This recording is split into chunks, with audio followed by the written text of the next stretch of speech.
Christians are very rigid. అటువంటి క్రైస్తవులు మనం చూస్తూ ఉంటాం, వాళ్ళు చాలా కఠినంగా ఉన్నటువంటి వ్యక్తులుగా They ఉంటారు. will be very legalistic.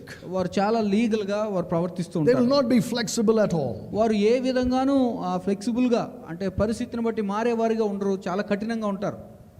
And they would be really a pain in the neck for the other Christians. చాలా మంది క్రైస్తవులకి వారు బాధను కలిగించేటువంటి క్రైస్తవులుగా ఉంటారు. But in their own eyes, they are very spiritual. కానీ వారి సొంత దృష్టిలో వారు చాలా ఆత్మీయులు.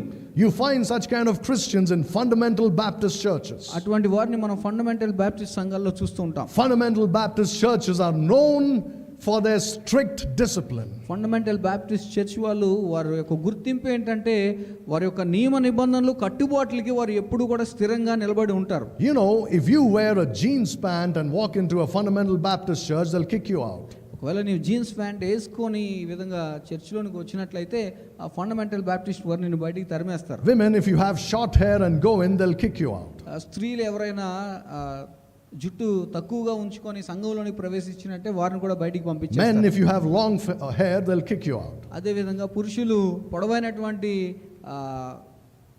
జుట్టు కలిగి ఉన్నట్లయితే వారిని కూడా బయటికి They have పంపించారు. a very strict dress code. వారు చాలా చాలా కఠినమైనటువంటి డ్రెస్ కోడ్ సిస్టమ్ వారు Do you ఉపయోగిస్తారు. know why?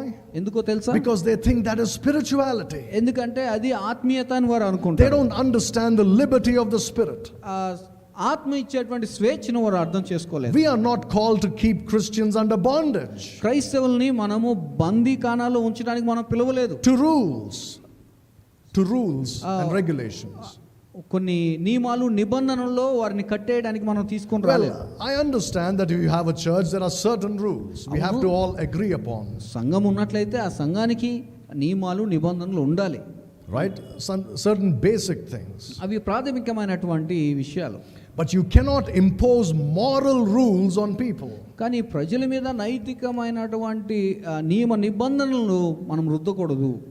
God has to deal with every individual Christian. దేవుడే ప్రతి వ్యక్తిగతంగా ప్రతి క్రైస్తవుడితో ఆయనే వ్యవహరించాలి. ఆ It's విషయాలు not your duty to sit and tell them what to do or what not to do. అది నీ పని కాదు, కూర్చొని ఏం చేయాలి ఏం చేయకూడదని చెప్పడం అనేది. Sometimes Christians come and ask me, కొన్నిసార్లు క్రైస్తవులు వచ్చి నన్ను అడుగుతూ ఉంటారు, Pastor, can I do this or should I do this or should I not do it? Pastor గారు నేను ఈ పని చెయ్యొచ్చా ఈ పని చేయకూడదా అన్న విషయాలు నన్ను అడుగుతూ Why do ఉంటారు. you ask me? ఎందుకు నన్ను అడుగుతూ ఉన్నారు మీరు? I am not in the place of God. నేను దేవుని స్థానంలో లేను. You have to find out from God yourself. నీకు నీవుగా నీ దేవునితో ఉన్న సంబంధాన్ని బట్టి ఏం చెయ్యాలో చేయకూడదు నువ్వే తెలుసుకోవాలి. So in these churches they impose these rules. ఇటువంటి సంఘాల్లో ఇటువంటి రూల్స్ అన్ని కూడా పెడుతూ There ఉంటారు. is no freedom of the spirit. అక్కడ ఆత్మకు స్వేచ్ఛ అనేది లేదు.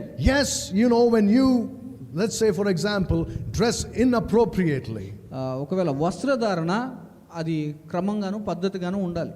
if it is not appropriate, ఆ వస్త్రధారణ అనేది ఒక చూడడానికి అది పద్ధతిగా లేనట్లయితే it is not nice, it's not good for you firstly. అది మంచిది కాదు. మొట్టమొదటగా అది నీకు మంచిది కాదు.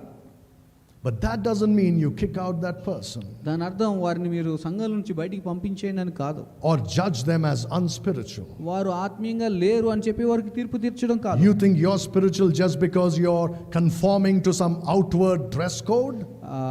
బాహ్యపరంగా కనబడేటటువంటి వస్త్రధారణ బట్టి ఆత్మీయతను నువ్వు నిర్ణయిస్తావా?